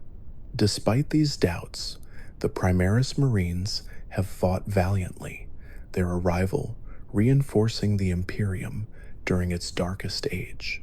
The legacy of the Space Marines is one of endless sacrifice. They are eternal warriors, bound to a duty that can never be completed. Each victory they achieve is temporary, each defeat eternal. Yet they continue, undaunted, guided by faith, brotherhood, and the memory of the Emperor's dream. In their hands lies the fate of mankind, and though the stars may fade, their resolve will not. Across the galaxy, on every battlefield, and in every century, the sound of bolter fire and the echo of battle prayers mark their passage. They are humanity's vengeance, its hope, and its burden. To see a Space Marine in battle is to witness a fragment of divinity clad in ceramite and steel. To fight beside one is to know what it means to stand against the impossible, and to face one as an enemy is to look upon the end of all things. Across the cold reaches of space, the stars themselves are battlefields. The Imperium's wars are not fought only on planets, but also among the endless void, where fleets of warships clash in silence, broken only by the thunder of broadside cannons. The Imperial Navy, known as the Battle Fleet, is the shield and spear of humanity's dominion in space. Without it, no army could reach its destination, and no planet could remain safe from invasion. The Navy is vast beyond comprehension, with thousands of ships assigned to each sector, though the exact number is unknown even to those who command it. Every ship within the Imperial Navy is a relic from a forgotten age. Their hulls are kilometers long, adorned with Gothic towers, spires, and cathedrals. They are both weapons and temples, their corridors lined with statues of saints, and their bridges echoing with prayers before battle. To serve aboard one is to live within a moving fortress, where duty and faith merge into a single purpose. The crew can number in the tens of thousands, each member born into service and often dying before ever setting foot on solid ground. Entire generations live and die within the same vessel, never seeing a planet's sky. The largest ships of the Navy are the battleships, titanic vessels capable of unleashing destruction on a planetary scale. They serve as flagships for admirals and carry entire squadrons of escorts. Their main guns can reduce cities to ash from orbit, and their armored hulls can withstand the fury of a star's heat. Among the most revered are the Retribution-class battleships, whose broadsides can shatter smaller ships with a single volley. Alongside them sail the Emperor-class carriers, which launch waves of attack craft to overwhelm enemy fleets. Each of these vessels is ancient, maintained by generations of tech priests and shipwrights who no longer fully understand their construction. Smaller but no less vital are the cruisers, the backbone of the Navy. Lunar-class cruisers serve as versatile warships, capable of both heavy bombardment and fleet escort. Gothic-class cruisers specialize in lance weaponry, beams of coherent energy that pierce armor like light through glass. Dictator-class cruisers act as carriers, launching bombers and fighters into the void. Escort vessels, such as frigates and destroyers, form protective screens around larger ships, intercepting enemy torpedoes and engaging faster craft. Together, these fleets form armadas that span light years, coordinated by admirals whose commands carry the weight of worlds. The life of a crewman aboard a void ship is harsh and unending. The air is thick with incense and ozone, the hum of reactors constant. Crew quarters are cramped and dark, lit by flickering lumen globes. The chain of command is absolute, enforced by officers and commissars who ensure discipline through fear and faith. Every shift begins with a prayer to the ship's machine spirit, led by the enginseers of the Mechanicus. Even simple tasks, such as opening a hatch or recalibrating a plasma coil, require ritual recitations to prevent angering the spirit. To disobey procedure is to invite catastrophe. Space travel in the Imperium relies on the warp, a realm of madness that mirrors reality. To cross the stars, ships enter the warp through a process called translation, slipping into the immaterium and navigating its shifting tides. The Geller field protects them from the horrors that dwell within, creating a bubble of real space that shields the ship's soul from corruption. When the Geller field fails, the results are unspeakable. Entire crews are devoured, transformed, or driven mad. Some ships emerge twisted beyond recognition, their hulls fused with flesh, their engines pulsing like hearts. These ghost ships drift forever, cursed by the warp's hunger. Guiding a ship through the warp is the role of the navigator, a mutant gifted with a third eye that can perceive the currents of the immaterium. These navigators belong to ancient dynasties that have served the Imperium since its founding. Their psychic sight allows them to follow the Astronomicon, the Emperor's beacon on Terra, which shines across the warp as a star of guidance. Without the Astronomicon, humanity would be blind among the void. But navigators are rare and invaluable, their services guarded jealously by the Navis Nobilite, whose influence rivals even that of the Adeptus Terra. Communication across interstellar distances is maintained through astropaths, psychers who transmit messages through the warp. Each message is a prayer whispered across eternity, carried by psychic resonance. Astropaths undergo a binding ritual on Terra, where their souls are touched by the Emperor himself, linking them eternally to his light. The experience leaves them blind, their eyes burned away, but their inner sight opens to the universe. Their messages are often fragmented or delayed, distorted by warp storms.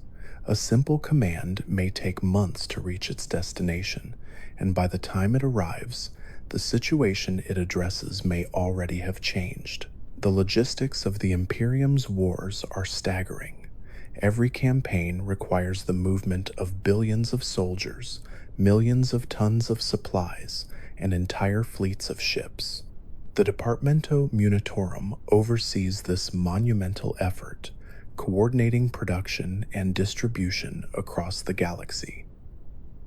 Its records are written on parchment miles long, each stamped with dozens of seals. Bureaucracy, often moves slower than war itself. There are worlds that still produce ammunition for conflicts that ended centuries ago, and fleets awaiting orders that will never come. Yet somehow, the system endures, held together by faith and inertia. Planetary defense is the first and last line of the Imperium's survival. Every inhabited world maintains its own militia and orbital defenses, though their strength varies greatly. Hive worlds field regiments of armored divisions, while feudal worlds raise knights who fight with lances and swords. On industrial worlds, titanic defense lasers stand ready to repel orbital bombardment. The planetary governor, or imperial commander, bears ultimate responsibility for their world's defense. Failure is not tolerated.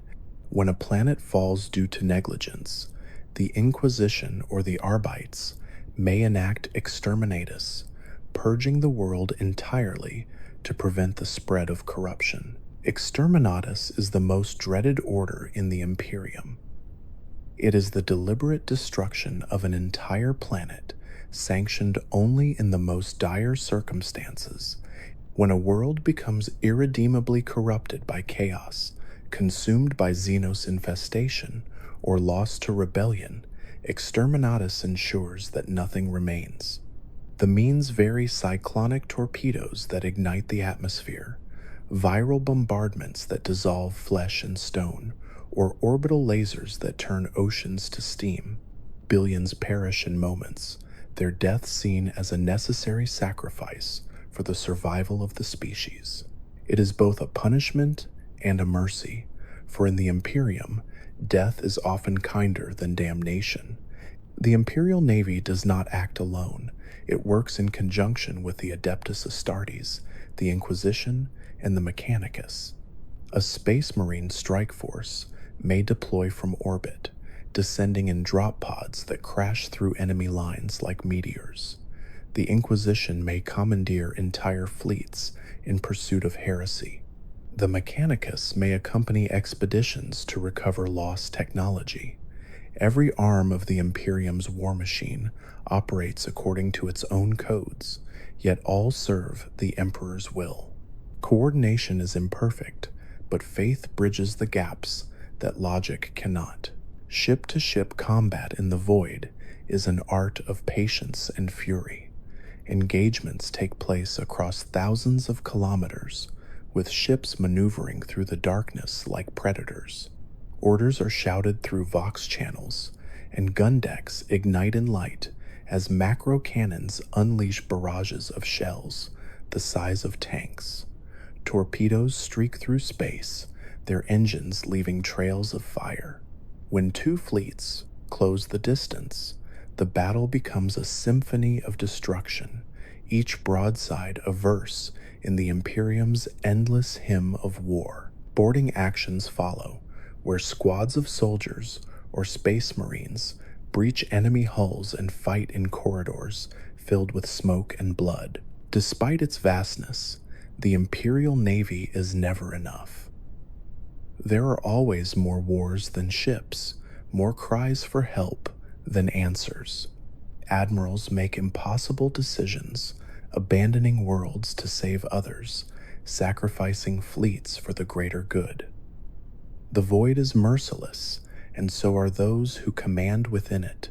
To be an officer of the Navy is to live with the weight of billions of lives on one's conscience. Some go mad, their minds breaking under the strain. Others become legends, their names spoken with reverence in the halls of the Admiralty. Among the greatest admirals in Imperial history is Admiral Spire, who led his fleet against the forces of chaos during the Gothic War. His victories turned the tide of battle, saving entire sectors from destruction.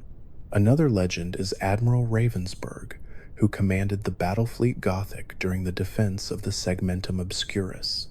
Their courage and tactical brilliance are recorded in the annals of the Navy, yet for every hero remembered, countless others vanish without trace, their ships lost to the void or consumed by warp storms. Each ship of the Navy is a world unto itself, with its own culture, hierarchy, and superstitions. The lowest ranks consist of voidsmen, laborers, who work in the freezing conditions of the outer hulls. Above them are gunnery crews, officers, and tech priests, all serving under the captain, whose word is law. The ship's captain is both commander and priest, responsible not only for tactics, but also for the spiritual health of the vessel. Before each battle, the captain leads the crew in the Litany of the Void, a prayer that invokes the Emperor's protection. Victory is never assumed, only hoped for. Life between battles is dominated by maintenance and survival. Engines require constant tending, and air recyclers must be purified daily to prevent buildup of toxins. Food is synthetic, produced by nutrient processors that recycle organic matter. Water is rationed, and luxuries are non-existent. Disease and fatigue are constant threats. Mutiny, though rare, is punished without mercy. To rebel aboard a void ship is to invite execution or venting into the cold vacuum of space. Yet despite the hardships, loyalty runs deep.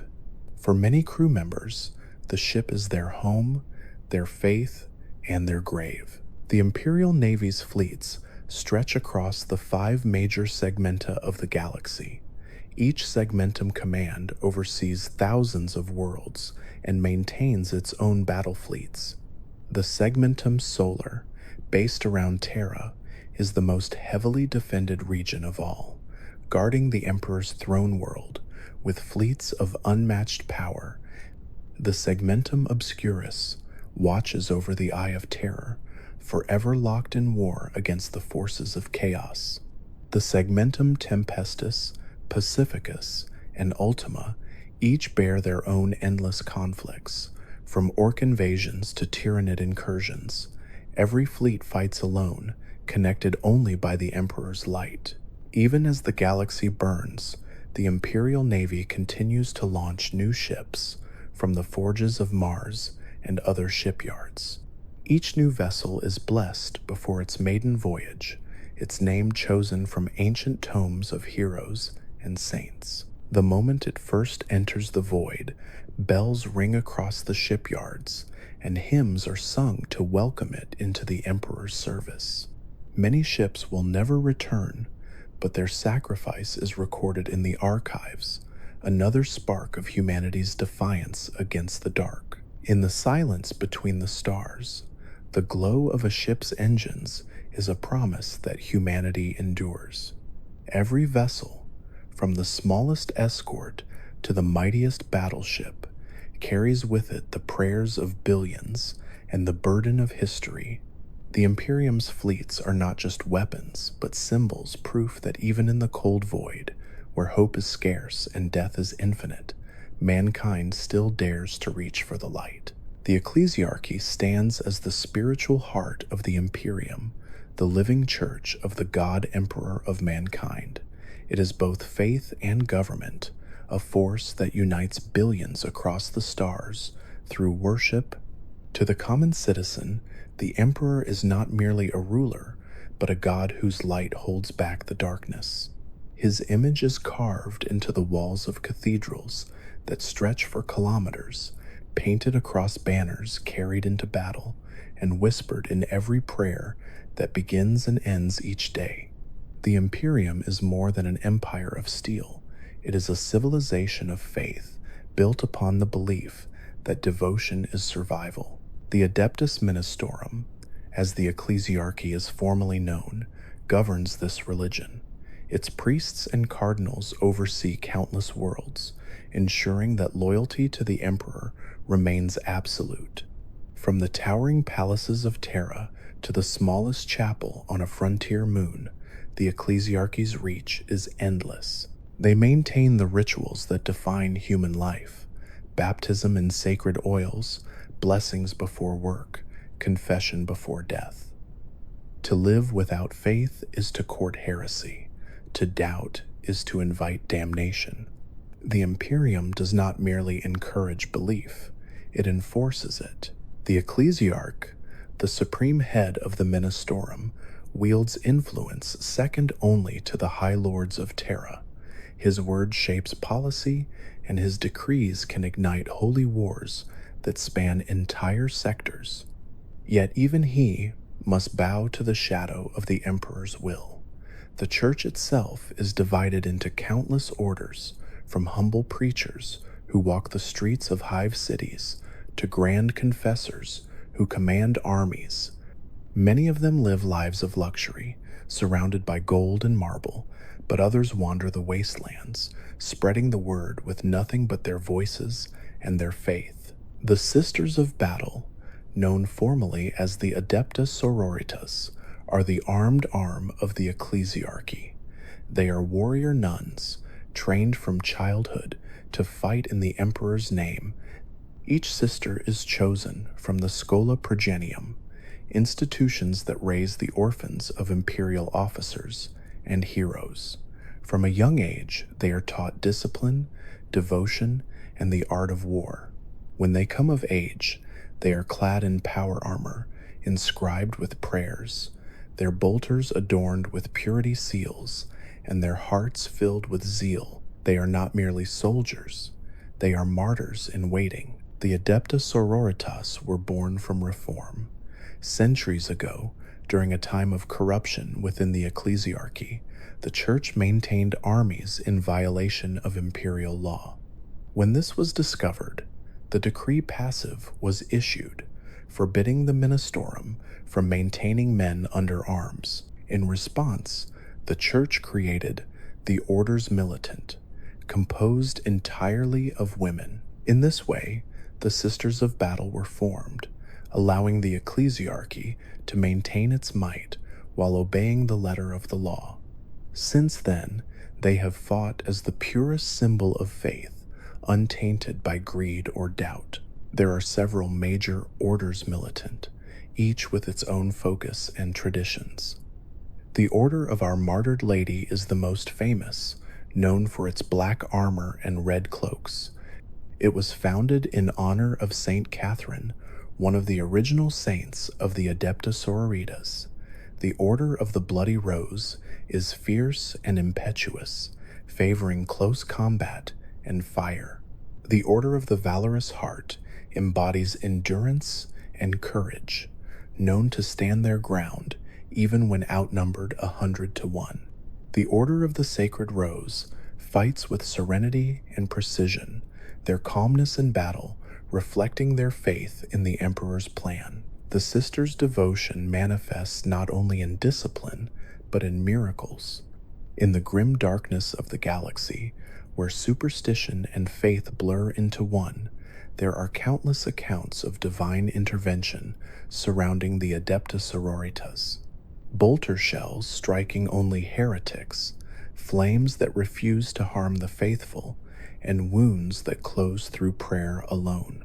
Many dismiss these as coincidence or psychic resonance, but to the faithful, they are proof that the Emperor's hand still guides his servants. These events are known as acts of faith, and entire crusades have been won through them. At the center of the Adepta Sororitas stands the Ecclesiarchal Palace on Terra, an immense complex of spires and sanctuaries that covers entire districts.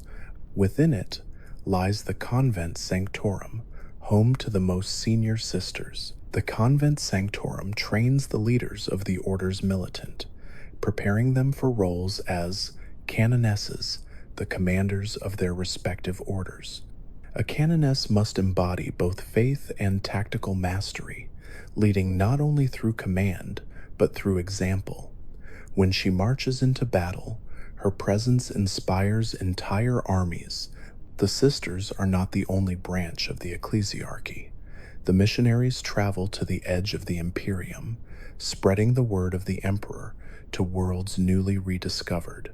They often travel alone, armed only with scripture and flame, bringing enlightenment through faith or fire. The confessors are preachers who accompany armies, stirring soldiers to righteous fury before battle. Their voices boom across the fields, reciting the sermons of Saint Drusus or the canticles of Saint Sabbat. Their words transform fear into devotion and hesitation into martyrdom. Among the holiest figures of the ecclesiarchy are the saints. Some lived and died as mortals, their deeds so miraculous that they were canonized after death.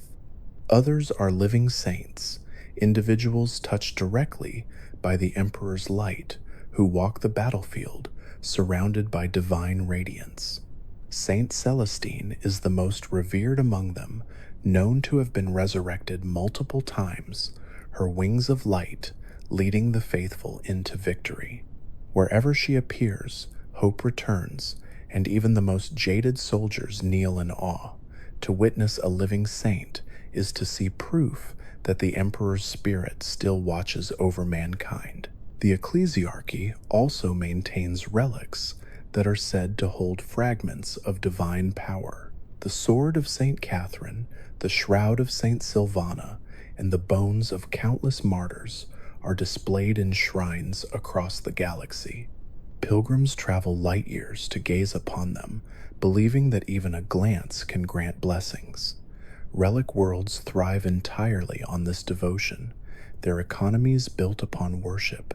The Basilica of St. Drusus alone can hold millions of pilgrims at once, each reciting the same prayer in unison, their voices merging into a single wave of sound that echoes through space. While the ecclesiarchy preaches unity, it also wages endless wars against heresy. The Ordo Hereticus of the Inquisition works closely with the Church to root out corruption. Together, they identify mutants, witches, and traitors. The Sisters of Battle often act as the Ordo Hereticus's armed force, purging heretics with fire and steel. In the eyes of the Imperium, mercy for the damned is treason. When a world strays from faith, the Inquisition's ships descend from orbit, and the Sisters march at their side. The burning of heretical cities is seen not as cruelty, but as redemption through flame. The Inquisition itself is a power beyond the control of any single institution. It exists to protect humanity from all threats, both external and internal. Its agents answer only to the Emperor and operate with absolute authority. The Ordo Xenos hunts alien influence, the Ordo Malleus battles the demonic, and the Ordo Hereticus purges heresy. Each inquisitor wields the right of exterminatus, though few ever choose to use it. Their power is immense, but their burden is greater still. To serve the Inquisition is to sacrifice trust, friendship, and peace, for suspicion is the air they breathe. Among the most feared, inquisitors are those who have walked the line between faith and fanaticism. Inquisitor Karamazov, known as the Witch Hammer, commands from a walking throne of judgment armed with orbital bombardment cannons. Inquisitor Gregor Eisenhorn, once a loyal servant, fell into controversy for wielding the weapons of chaos against its own servants. Each story reflects the moral complexity of the Imperium, where righteousness and damnation are often separated by a single act. The Inquisition does not seek purity of soul, only purity of purpose. Despite its power, the ecclesiarchy is not free from corruption. Wealth and influence breed sin, even among the faithful. There are priests who hoard relics for profit, cardinals who manipulate belief for power, and bishops who build temples as monuments to themselves. Yet, amid the decadence, countless others remain sincere. On hive worlds, preachers risk their lives daily to bring hope to the poor. On frontier worlds, missionaries die defending their flocks. Faith may be twisted by men, but it endures, unbroken, because the people need it. The power of faith in the Imperium is not merely symbolic, it shapes reality. The Emperor's presence within the warp is sustained by the collective belief of trillions. Every prayer strengthens his light. Every act of devotion feeds his flame. Without faith, the Astronomicon would fade, and humanity would be lost among the stars.